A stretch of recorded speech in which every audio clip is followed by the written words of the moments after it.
I think I'm going to go ahead and get started. We will have time. We'll be doing introductions, which will give people a few more minutes to come by, um, and join the call. So before we get into introductions, I want to say our focus tonight, of course, is on sustainability, but I think it would be remiss if I didn't acknowledge the historical events of today. We all know how the death of George Floyd and the Black Lives Matter movement has transformed the conversation around racial and social justice in this country. The verdict today is an important development, but of course, there's much further to go. I believe the movement towards sustainability is part of the broader movement towards a more just and equitable society, and I hope we can keep that in mind in our conversations today. Both the specific movements exemplified by Black Lives Matter, as well as the broader movement towards a more just society. At the same time, I hope we can see that regardless of how each of us might feel about today's events, we're all in this community together, and we're coming here as a community to discuss how we can address the challenges facing our community due to climate change and come together around sustainability and sustainable solutions. So I want to start with a few words there, just acknowledging that. It was a historic day. So in terms of the event today, Montclair Climate Action, in collaboration with the PAC&G Institute for Sustainability Studies at Montclair State University, would like to welcome everyone to the second of our 4 sessions in our partnered Montclair Earth Week series. Together this week, we have been and will continue to be hosting interactive, sustainability-focused webinars with Montclair organizations, residents, and business owners, leading up to and concluding on Earth Day, Monday through Thursday. Well, last night we had sustainable transportation, and the rest of the week we'll be doing sustainable living, sustainable food systems, and finally sustainable business, all relating back to the overarching theme of climate action. The goal of this week-long series of conversations is to conduct an informed and engaging discussion where we can obtain and utilize feedback from you, local community members, and get everyone thinking about what we can do as individuals, as well as the policies we need to adopt as a community. Please note, of course, that these are, we're not here to promote personal agendas, but rather to have productive and respectful conversations to help move things along. Today, as I said, we're continuing our series of conversations with the topic of sustainable living. Before we get into the details of that topic and introduce our panelists, let's start with host introductions. I'll start by introducing myself. My name is David Corfidge. I am the group coordinator for Montclair Climate Action. Montclair Climate Action is actually a brand new organization in town dedicated to making Montclair a climate leader. We are a group of concerned citizens who have recognized the urgency of the climate crisis and have come together to convince our neighbors that action is necessary now. Through organizing, education, outreach, and lobbying, we hope to convince the government and residents of Montclair to take strong steps to address the climate crisis. We believe that people have an important role to play by taking individual action, but also that individual action must lead us as a community to make the systemic changes in energy use and transportation and waste reduction that we ultimately need to take to address the climate crisis. So we hope to use this week's events to start the conversation here in Montclair about what we can all do, both at the individual and at the policy level. And now from our co-host at the Institute for Sustainability Studies. Thank you, David, for the introduction. Well, good evening, everybody. My name is Tirza Mills, and I am the program coordinator for the PSCG Institute for Sustainability Studies at Montclair State University, one of many who make up this dynamic team. The Institute is extremely proud to be a part of a collaborative partnership with Montclair Climate Action with the mutual goal of addressing broad sustainability topics. PSCG-ISS runs a variety of initiatives connected to the intersection of sustainability and climate through the development of community-engaged research projects and building of educational programs. We provide opportunities for students, academic faculty, and a broad spectrum of organizations, including corporations, nonprofits, municipalities, and government agencies. Our mission is to shed light on topics revolving around economically, environmentally, and socially sound transportation, living, food, and business, just to name a few. Some specific projects the Institute has conducted related to today's topic is in sustainable living, have included research, calculation of return on investment, and implementation recommendations to replace current water fixtures with those that are more efficient for various Montclair State University buildings. We also have some exciting sustainable living related future projects and development. So stay on the lookout for that this summer. To learn more and connect with PSCGISS, visit our website, montclair.edu/ISS, in addition to a variety of our social media outlets. Again, I'll just piggyback off of David here, but we're here to talk about how we can heal the planet. And part of that is healing society, communities, and really coming together to support one another. That being said, I'll turn things back over to David so we can begin the introductions of our panelists. Thank you, Teresa. So I'm very excited about the topic today, sustainable living. I know that from my own personal perspective, dealing with these sorts of issues on an individual level, there's a lot of challenges, whether it's like how you light your home to things like how we heat our homes. And I know that if you talk about climate change, the big three are transport, electricity, and buildings, and how we handle our buildings is a really big part of how we're going to address climate change. So I'm looking forward to what our panelists have to say and the advice they can give us. So we're going to start with our first panelist, who is Gray Russell. Gray Russell is the longtime sustainability coordinator for Montclair, well known around the town. He's done a lot of wonderful things. And so I'm just going to pass it on to Gray and have him speak a little bit. Well, thank you, Dave, and thank you, Tirzai, and thank you all for enabling me to be able to participate in this I think it's terrific workshop to be able to do this tonight.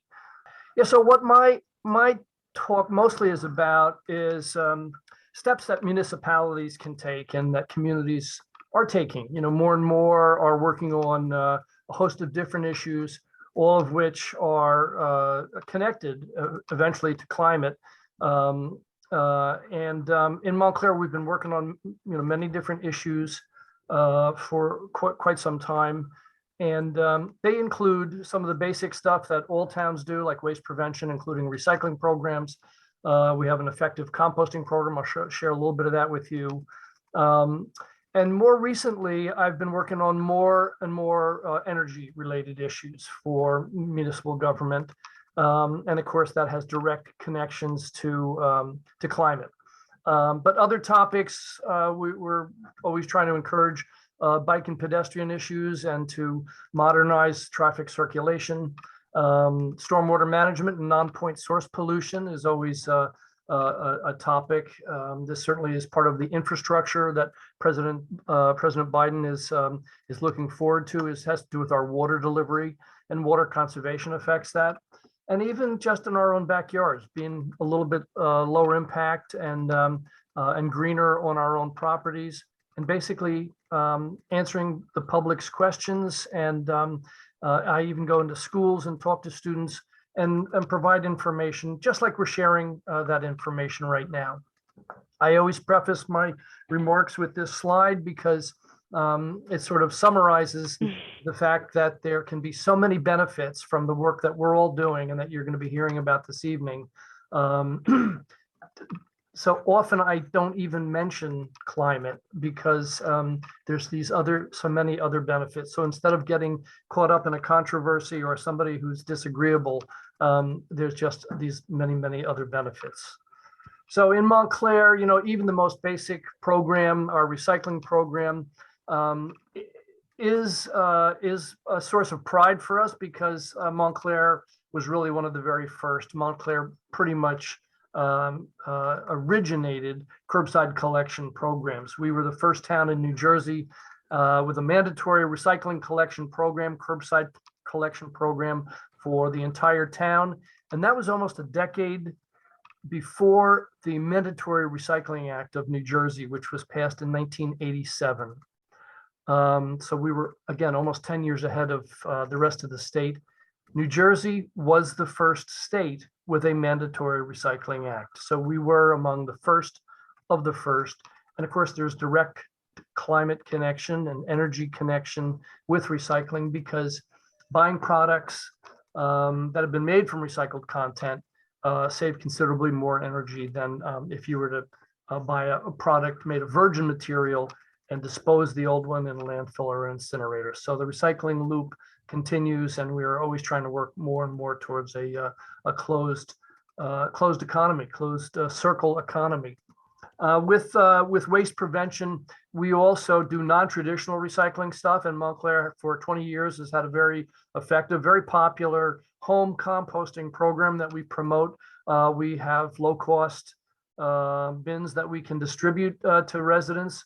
I've sold over 1,000 backyard compost bins, just like that one in the picture there. It's called the Earth Machine, to Montclair residents. And we also provide them with information. I answer all their questions, both on the phone, and also I have written information that we give out.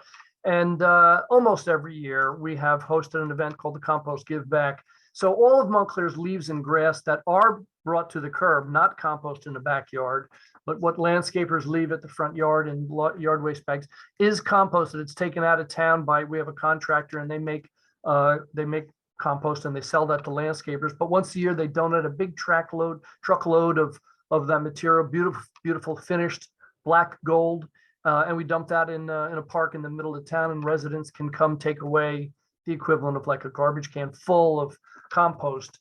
And at the event, we sell the bins and we do demonstrations. I run a compost clinic.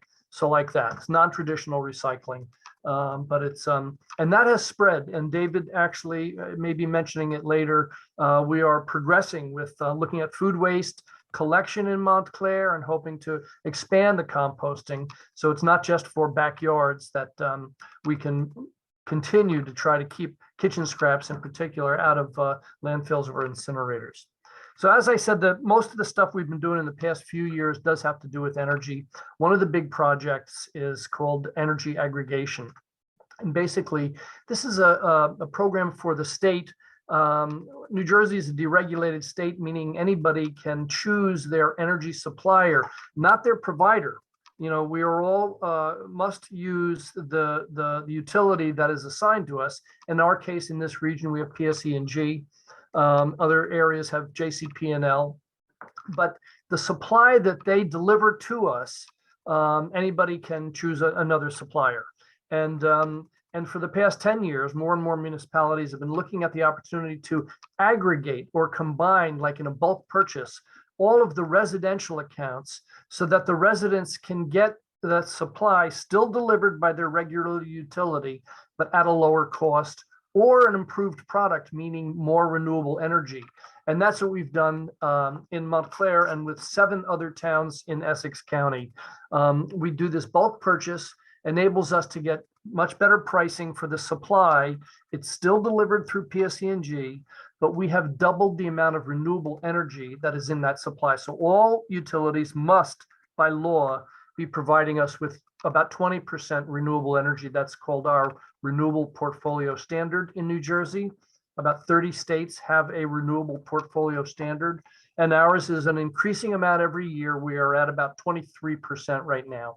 But in Montclair, we arranged to get 40% clean, renewable, class 1, regionally generated clean energy, renewable energy sources, and still at a slightly lower cost. So we won several awards for putting this program together. It's we are just this month starting our second round of the program. It's a 17-month contract. So again, it still comes from PSE&G.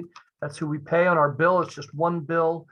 If there's a problem, we call PSE&G. Nothing's changed except that the source that it comes from is and contains more renewable sources. And there's another cool component of this program, which is that it also is going to enable us to roll out an energy efficiency outreach and education program for our communities, for these 7 towns, particularly targeting low and moderate income families. So as David mentioned, there is definitely a justice or an equity issue with climate, and we want to make sure that everybody is able to benefit from this. So this is tying folks into ways that they can reduce their costs and their demand from their homes by being more efficient with weatherization and insulation in their homes. So we're very proud that that was a very cool project that we took on. A climate, basically a strong climate action that benefits these communities. Another step recently has been moving towards the electrification of vehicles. both for the public and also for the municipal operations. About a decade ago, we got a grant from Sustainable Jersey, and we were able to install the first networked series of public charging stations for electric vehicles. You're all familiar with that. I know you have a couple of these up at Montclair State University.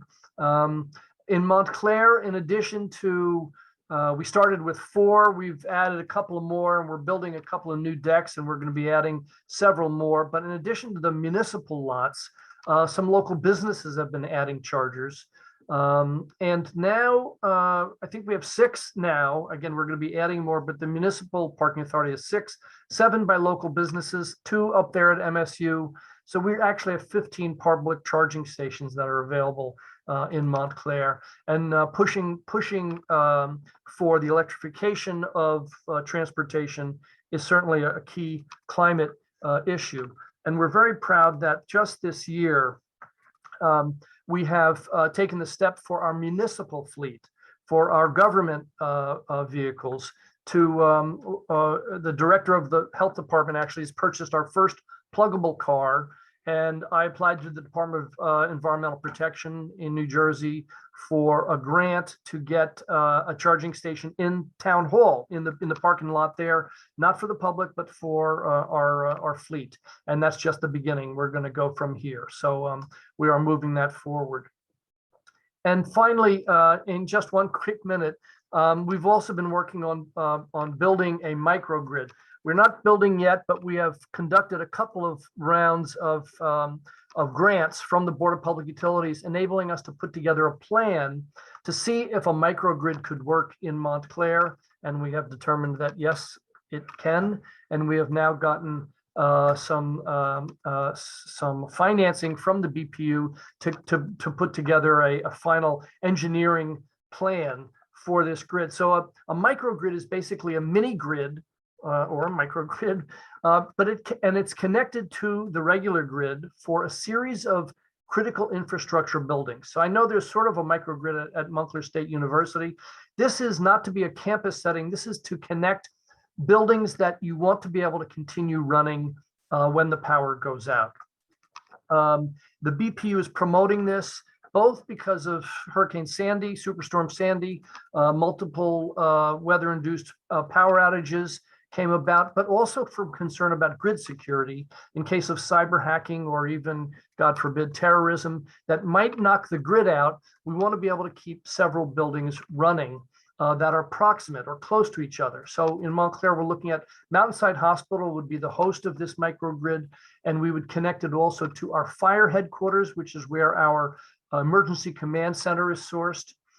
This would have a natural gas line to come in to power that microgrid, but it would also be combined heat and power, meaning it's very energy efficient, and it would reduce the carbon use for these buildings. We would incorporate solar photovoltaics, battery storage, and you see Mountainside in the middle there, our fire headquarters, a school, basically a transit station, and some senior housing for security, for resilience. In case the grid goes down, these buildings would not even stop and they would be able to run intermittently. So those are 3 energy programs we've been working on over the past few years. And we continue always trying to explore more options, and that's it. So if you have any questions after the other speakers, I'm glad to answer any other questions. Thank you very much, Gray. As always, very interesting presentation. It's great to see the township is doing stuff both around reducing its energy use, but also adapting, promoting resilience and adapting to the effects of climate change that are going to come regardless. So I'm going to move on to our, we'll have time for Q&A later. And again, I hope everyone will put questions in the chat as we go forward. We'll have a chance to address them in the Q&A in the second half of the presentation. But we're going to go with our move on to our next presenter, who, as you can see, is Casey Cohen-Woods, the Senior Project Director at Thornton Tomasetti. So Casey, could you introduce yourself, your organization, and how you all are engaged in contributing overall to sustainability within our community and within New Jersey? All right, thanks, David. Hi, everyone. Casey, nice to meet you all virtually. So Thornton Tomasetti is primarily a structural engineering firm. That might be where you've heard our name before. They have been the structural engineers for skyscrapers like One World Trade Center, and also work on certainly much smaller infrastructure projects, but they actually have multiple practices within the firm that include renewal, which is an existing building renovation piece of the firm. We have facades, which focuses on building envelope, and I'm in the sustainability practice. We also have a resiliency practice. We work very closely together. Within the sustainability practice, our primary focus is on analytics-driven change. So we're using data and computer simulations to understand the most appropriate response to climate on a particular location. And then we recommend services for any developer, architect, or whomever we're working with based on that. So certainly, our bread and butter in New York City, where my office is based, is LEED certification. You're probably familiar with that for new buildings or for homes. More recently, WELL certification, which focuses on human health and wellness only, not holistic sustainability, but especially during the pandemic has become particularly valuable.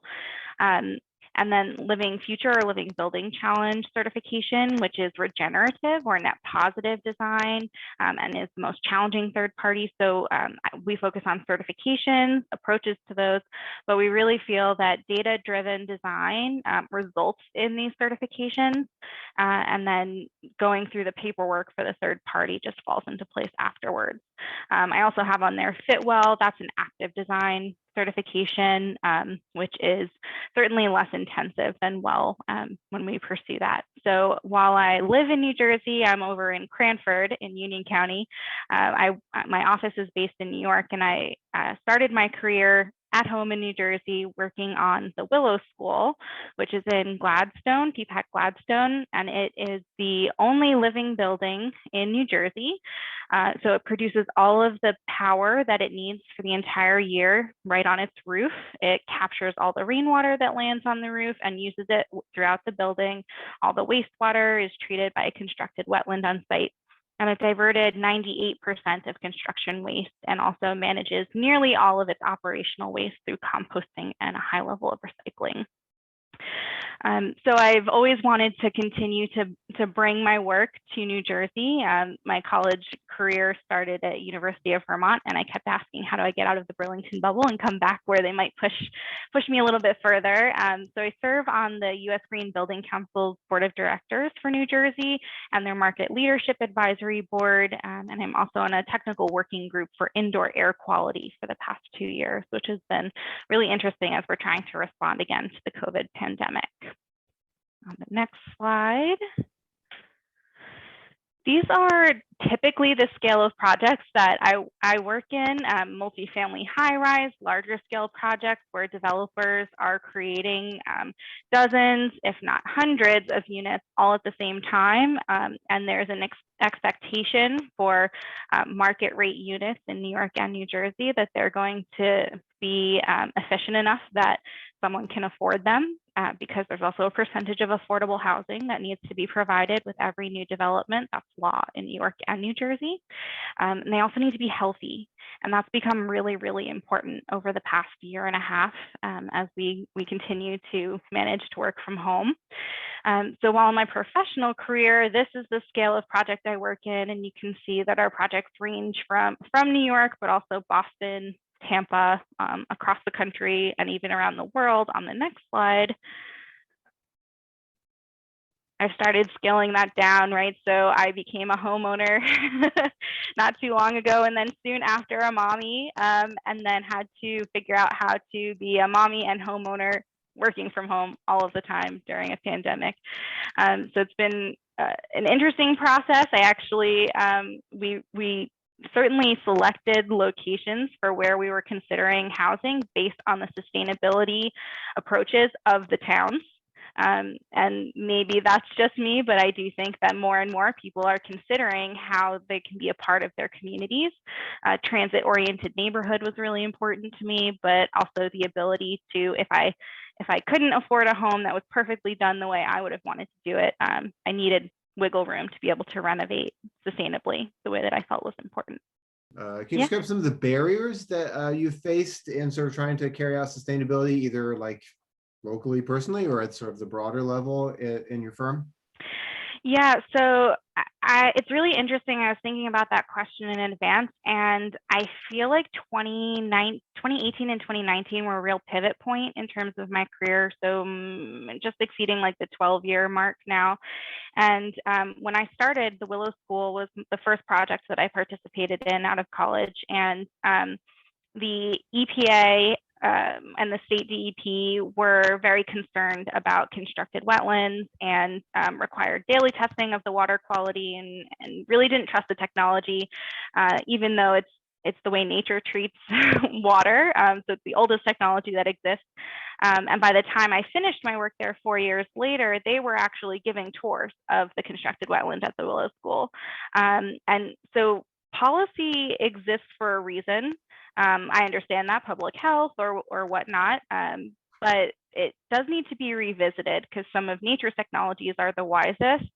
Same thing with material health and transparency. When I started working at the school, manufacturers, when we would ask them to give us a disclosure of every ingredient that was in each of their products, they said, "No way, Jose," and told us to keep looking. And they said, "We issue a material safety data sheet, and that's all we have to tell you." And so we would actually have to go and consider and buy from someone else who was willing to share that. But by the time the project was done, about 4 years later, I called up, I think, a walk-off mat, and I said, "Oh, hi, I'm working on a Living Building Challenge project." And it was the first time that someone just said, "Oh, yep, we have documentation for that." So see the market responding really quickly. And when I started my career, it seemed like private development was driving the change. But now, as I'm, of course, scaling up to larger and larger developments, but New York and New Jersey, I'm seeing policy drive the change before private developers. I'm seeing cities, communities, and consumers demand more of their governments and require that the code minimum just be a higher quality overall. And so that's kind of exciting to see that change within one not yet that long career. And just one last question: as like a homeowner trying to use sustainability at home, have there been particular obstacles you felt you've had to overcome and been able to overcome successfully? Yeah. Well, something that has been challenging, and I'm sure everyone has, is working from home is just a completely different monster, because when we do our corporate carbon accounting, they're not really truly accounting for your impact while you're home, right? All of the energy, internet, and resources that are now being distributed just a little bit further should still be accounted for, I think, in your corporate responsibility report. But they're just accounting for maybe the lower energy, water, and transit associated with people working remotely. So we've tried to take a secondary look at Thornton Tomasetti and have a little bit more of an honest accounting of that.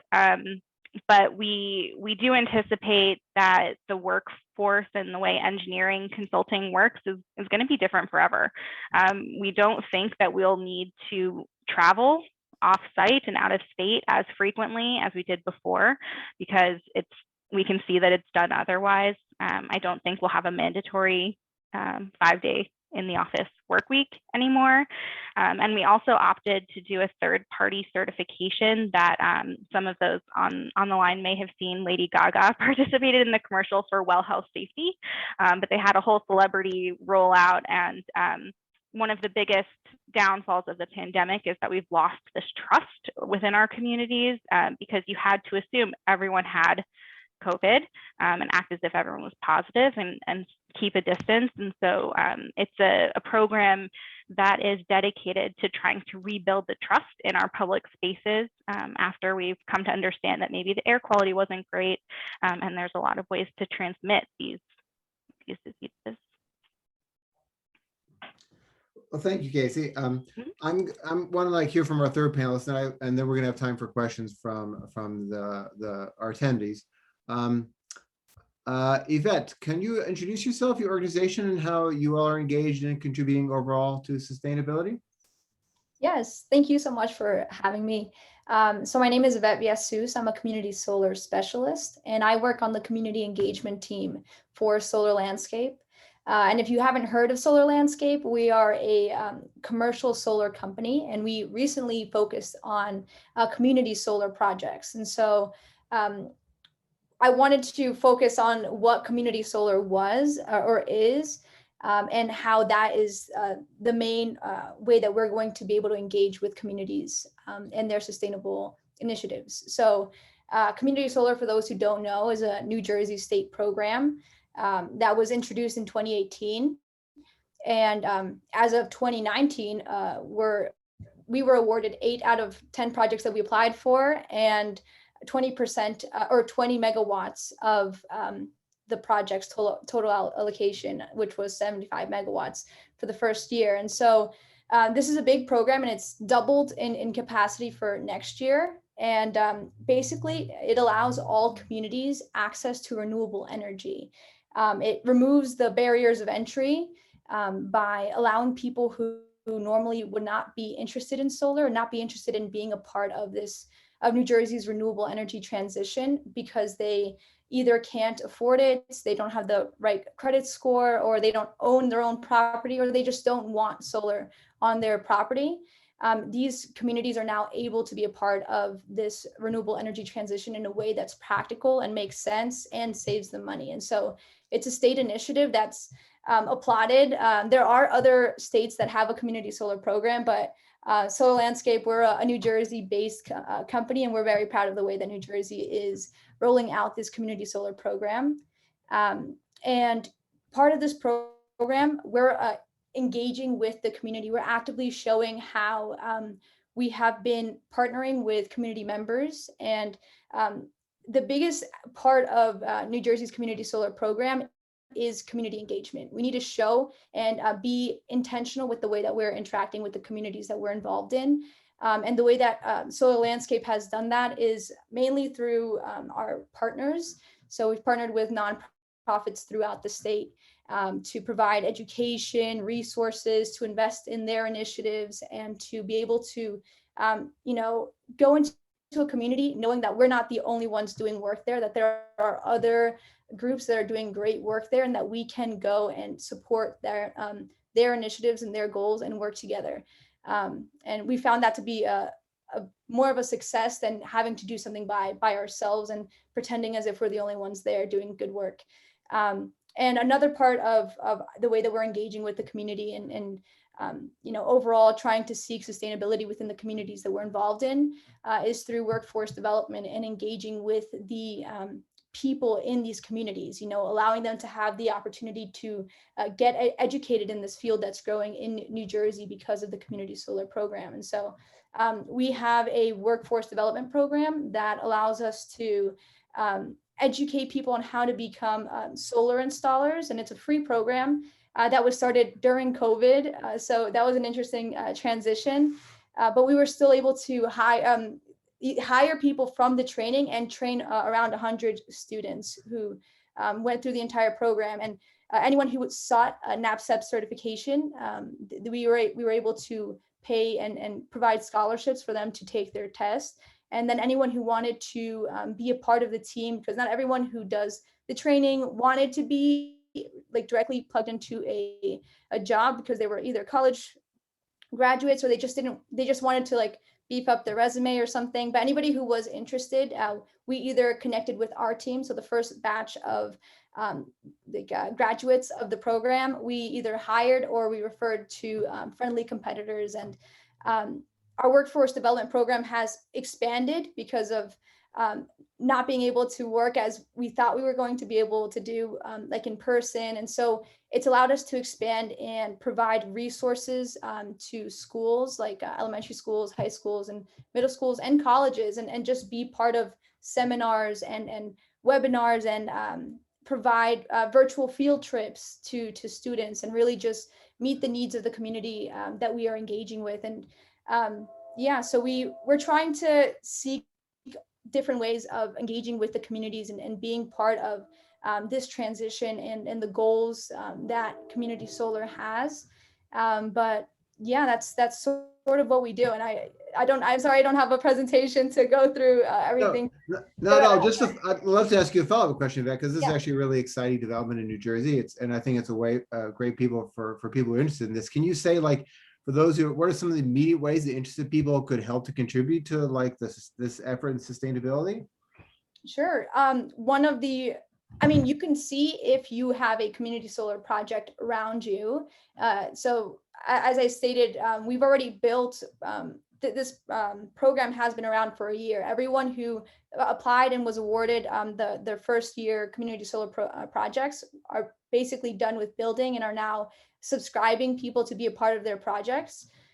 So I know that if you're just aware of the projects near you, and you're aware that if you don't have a project near you, you can advocate for your town to be part of this program. You can advocate for and just show interest in being like an advocate for community solar in your community. And so I think the biggest barrier, I know that you mentioned this before, but one of the biggest barriers that we've seen when we're engaging with communities is just lack of education or awareness that this is even happening, or that it's happening in their backyard. And so we just want to be able to let you know that one of the biggest things that you can do to be a part of this is to educate yourself about the opportunity of community solar near you, and then also educate the people who are around you, because this is a program that's meant for New Jersey and to help New Jersey get to its goals of renewable energy. And this is one of the best routes to get there, especially for people who can't normally be a part of this transition.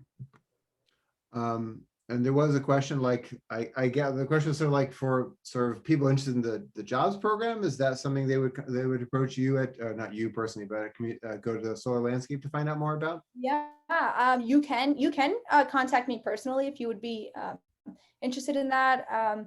We also have a website, solarlandscape.com, and you can also put in a little entry there if you would like to just leave it for someone who's more in that area, like more involved in that area. But you can definitely reach out to me if you're interested in either working with us, or being trained, or expanding a workforce development environment in your organization through Solar Landscape.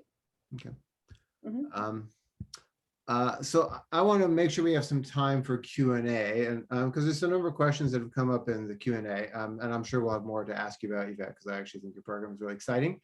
But certainly someone asked, and I'd love to hear, and this has kind of been answered in the chat, but I'd love to actually hear what the panelists in general have to say. Someone asked, like, the sort of the real practical question, what's one or two things a resident could do either to support sustainability on their property or support community efforts. Like, if you had to like highlight one or two things people could do, what do you think, what would you highlight? I'll throw it open to the entire panel, whoever wants to take that question. I'll jump in. I would say one thing on your property. I mean, somebody asked me about solar panels, and I said, yeah, that's certainly a terrific thing. If your roof and your landscape, if your trees allow that, and that's what you want to do, that's a terrific thing to do. But anybody with a backyard, let's say, I will say, home composting is really a smart thing to do, because you're capturing not just your leaves and your grass clippings and prunings from your yard, but the kitchen scraps, the plant-based kitchen scraps from your home, from inside the house.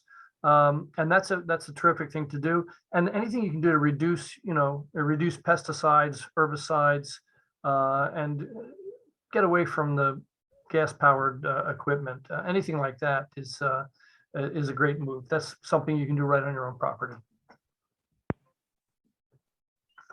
I'll tag on to Gray. I'd recommend for certainly most of the attendees in this area that stormwater is pretty much an issue for all of us. And so adding to that with your lawn or your property, however you can make it not turf grass, using local native plantings that'll encourage birds and flowers and butterflies, but also be really, really effective at capturing water and not needing additional water like sprinkler water during the summer, so that potable water can go where it's more necessary.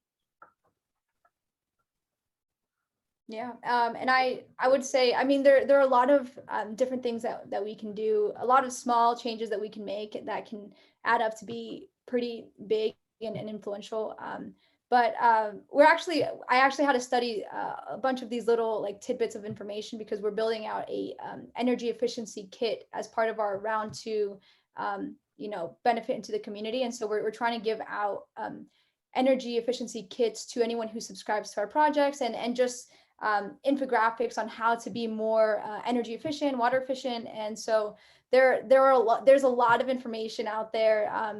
And I think one of the things that like really stuck with me was sealing your home, making sure that if there's any like gaps or leaks near your windows or doors or door frames, you can buy like caulk or a weather stripping to improve the insulation of your home for both heating and cooling costs, and just in general to make your home a little bit more sustainable. And those improvements aren't really too costly.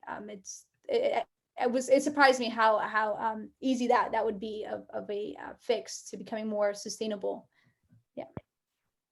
So following up on that, I guess that's an interesting question. Like, and I'm not sure if any of the panelists want to address this, like sustainable home improvements by things you can do like that to like, what could you do about that? That's already mentioned some. And the follow-up question, like, are there incentives available or financial assistance available to help for people who might find that a challenge, or for anyone for that matter? So I bet you've mentioned a few. I'm not sure, like you've mentioned sort of gaps and like sealing up gaps and things like that. Are there other either improvements people might mention or programs that might help people who are interested in doing that sort of activity around their house? Yeah, so as a homeowner or a resident in New Jersey, you may not notice, but you pay into a societal benefits charge that creates this big pot of money for the New Jersey Clean Energy Fund. And there's endless amounts of incentives. If you have an apartment, you can get free LED light bulbs to replace the fluorescent ones that might have been installed there, all the way to, as a homeowner, I just got a free Nest thermostat and some low flow shower heads. So they're really working because of the master plan of the state, right, to meet our carbon reduction goals as an entire state. They're working first in efficiency in homes. And so there are rebates available for almost any level of sustainable project that you're willing to implement. But there's definitely a focus on water and energy conservation within your home. And is there a website where people can go to find out more information about that? Yeah, so we can put that in the chat. Yep, that's njcleanenergy.com. Thanks, Greg. Yeah. I do want to also highlight for communities who are low to moderate income or just need more financial resources, the New Jersey Comfort Partners program provides free everything, audits, and as long as you qualify for that through your income status, you can have entire renovations, and you don't even have to have your own home. You could even rent and be able to be a part of making your home more or household more sustainable, and that would be at no cost. And the Energy Star website, Energy Star is of course federally managed, but there are local contractors. Any of the Energy Star for Homes certified contractors can do an audit of your home and recommend sort of phasing for improvements. And I know that we did this when I was still living at home. I think it was $300, but that cost gets rolled into improvements if you decide to move forward. And I think you got a percentage of it back if you opted not to do any of them. Right. Home performance with Energy Star. Yeah, that is a terrific program. Yeah. And I think it's great what you're hearing. And I want us to highlight it, is that really the smart money goes first for energy efficiency before putting solar panels on your roof. Tightening your home. I mean, getting solar panels or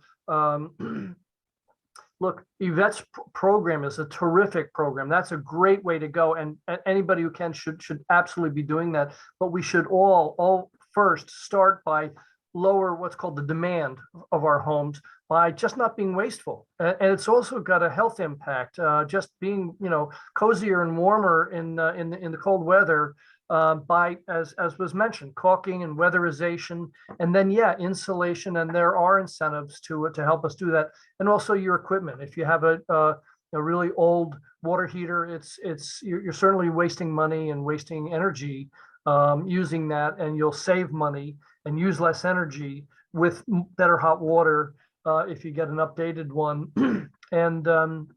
And even your HVAC, your heating and ventilating and air conditioning. Also, you want to look at that just to make sure that it's not being wasteful, so that your home isn't drafty and cold or stifling hot in the middle of the summer. So that is a great first way for all of us to proceed with our homes and apartments. Say the cheapest energy is the energy you don't pay for. So I actually want to follow up on a comment that Yvette made, because the question, one of the attendees wants to know, in terms of environmental equity within economically diverse communities, are there ways to equal out the playing field in sustainable living? I'm sure. Yeah. I'll throw that open to the whole panel, but Yvette, you can start us. Perfect. So, I mean, in terms of community solar, equity is going to be one of the biggest things that is brought up, and it's one of the driving factors of the program. And so one of the ways that this program tries to prioritize communities who are lower income or just marginalized communities is by providing a higher discounted electricity for their green electricity. So right now, the way it stands is everyone gets a discount for being a part of a community solar project. You would get either a 10% discount or a 15% discount, depending on if you qualify because of the income levels. And next year, the Board of Public Utilities is actually asking us to up the discounts if we want to get more projects. And so we're pushing all of our projects up to 15 to 20% discounts. So we want to be able to be a part of what the state is doing and prioritizing. And one of the biggest things is equity. And so in terms of community solar, that is in the forefront of the conversation. And we try to talk about this through the discounted energy and the way that we're investing in the communities through community partners like community action corporations, and giving back to these organizations that are already helping low to moderate income communities already. So there's a bunch of different ways that this program tries to address that issue. And yeah. And just to follow up, actually, I want to hear from the other panelists. Well, Yvette, when you say discount, does that mean that's discounted from your regular electricity bill, or how does that? Can you explain how the discount works? Yeah. So the way that community solar works right now is you get a credit for the total amount of energy that is associated to your account from that local solar farm. And so let's say you get $100 worth of green energy associated to your account, you'll see a credit for $100 on your community solar, or a new line on your PSC&G bill saying community solar credit $100. That's how much energy was provided to your account from this system. And then from there, you get a discount. So everything is going to be at the price that PSC&G would charge you for the electricity, but then there's an additional discount for anything that's provided by the solar project. And so that's at a discount of 10 or 15%. And that's the way that the program currently works.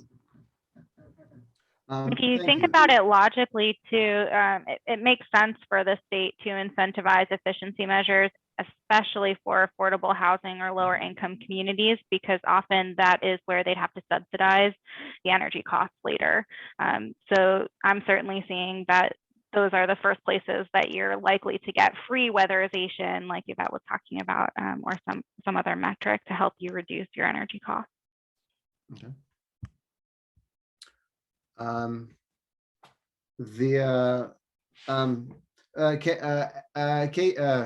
Gray, do you have anything to add about the question of equity for economically diverse communities? Anything you want to add to what people have said? Well, I mean, just for us to all keep in mind that climate at its heart is a social justice and human rights issue. People think of it as environmental, and I think that's a mistake to go down that road, because the deniers think that we're talking about butterflies and trees, and that's really not what it's about. I mean, you just look at the impacts of climate are around the world, and even in our country, are affecting the politically and economically powerless. Those are the ones who are being the first hit and the worst hit. And that is certainly true around the world. And even in our own country, look at Hurricane Katrina in New Orleans. This was not the affluent folks who were so damaged. They left town. It was those who didn't have that capability, lower income, primarily minority communities who were the most severely damaged. And they are the ones who will be the most severely damaged as we progress. So all of these issues, anything that is a solution, is also incorporates social justice and equity and justice right at its heart. Thank you. So we got time for one or two more questions. We do want to wrap up on time. I just noticed that there's a link in the chat. A part of the goal of this conversation is to get feedback from members of the community about what Montclair can do and what we think our priorities should be. So we've just dropped a link in the chat. We'd love to have everyone take it. You can take it up to save the link. I think we'll be sending the link later, but I would love to have your feedback on what you think we're doing well and what we could be doing better as a community and where we should put our priorities. Casey, I mean, the Willow School, actually, I've heard of the Willow School. It's a really interesting development. I would ask, there's a lot of development going on in Montclair, like the big Lackawanna Plaza. There's other things. Is there any lessons that you would take from, say, the Willow School or other developments you've done or advised that, first of all, the developers and designers can keep in mind for sustainability? And second thing, that like what the township might do to encourage energy efficiency or sustainable development in the developments around town? What would you, any thoughts on that, Casey? Sure. Well, if I could support the town, Gray would just write a policy that says everything needs to be net positive, and then the developers and the contractors would have to figure it out. But what I'm seeing become really popular in larger scale development is performance contracting. So because we create these projects that we say are sustainable, and a big criticism of LEED has been, okay, you said this is going to operate 30% better than a building that's built to code, but tenant engagement, how occupants use that space, indicates how it's eventually going to be. So certainly including people who might potentially occupy that space and making sure they're on board the sustainability message is exciting, but including some sort of performance contracting, so those who construct the space are responsible for making sure it performs the way it was intended to. I've seen that be really successful. Contractors do include a safety factor to protect themselves from perhaps failing, but it seems to pay back multiple folds. And what was the other part of your question? Well, just that what developers can learn and what the town, I think what developers can learn from your experience to develop, and also what the township can do to kind of encourage sustainable development around town. Yeah, I've also seen other cities. I mean, Jersey City has code allowances that kind of put you at the top of the review pile if you're pursuing something like Living Building Challenge, and being expedited like that means money, right, for developers. So you could certainly encourage more of a regenerative or living building type development if that meant that could save them months of review. Yvette or Gray, do you have thoughts on what the township can do to encourage energy efficiency around adaptation around town? Well, that, you know, Casey's kind of mentioned it. We have such a thing in Montclair, which is that there is a checklist, a sort of a sustainability or green checklist that the planning board offers to developers for them to consider when they're applying for permits. And if they take on, you know, towns, it's difficult for towns to have stricter building codes because building codes are set by the state. And it's not as though every town can have a different one because it's like a statewide regulation. However, by having these suggestions and then asking developers if they'll take these steps, we can put them at the top so that instead of waiting 3 years for their permit to come through, it'll only be 1.5 years, or I'm exaggerating, but you know, it will speed up the permitting process and get them, give them those incentives. And as Casey said, time is money for these folks. And they are putting those things together. And that's the type of thing that towns can do, any town, not just Montclair. That's great. We're almost out of time. Yvette, there still seems to be interest in like the question of jobs, as we're getting some in the chat. Like, if people are interested in thinking about solar jobs, are they located in Montclair? Any advice on how they can go about finding out more about those sorts of jobs and where they are and how they might get involved? Yeah, so there are a bunch of different types of jobs that are needed in the solar industry. One of the big things that you would need to know is the education behind that. And so I would, if you're looking for a job, I would get myself familiar with the trainings and the maybe NABCEP certification and just understand more. You don't need to get a NABCEP certification in order to get a job in the solar industry, but it does help we like show who's actually interested in being a part of this industry. And so, I mean, the jobs they're here already, and they're going to be for installations, because these projects, they're prevailing wage jobs. They're huge solar projects, like the size, two of our biggest projects, they're the size of like 6 football fields. And so they have, I believe it's like $63 an hour. That's the type of job that we can give to installers. And so the jobs, they're coming, and the projects, again, the community solar was doubled in capacity. So it went from 75 to 150 megawatts in capacity. And so these projects are going to be coming, and this is just the second year, being announced of how much the state wants to grow this program. And so we have 3 years of the pilot program, and then community solar is going to be here to stay. So the jobs, they're coming. If you wanted to message me and let me know specifically if there's a need in our, in solar landscape, then I'll be happy to connect you with the people in my company. But they're just gonna naturally come because of the growth in community solar.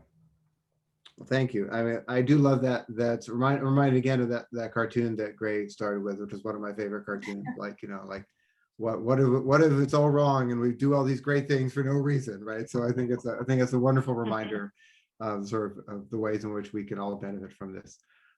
We do want to be respectful of people's time. Before we sign off, I want to remind people that we do have the additional session on sustainable food systems tomorrow and sustainable business on Thursday. We'd love to see people, those conversations, so they can make it.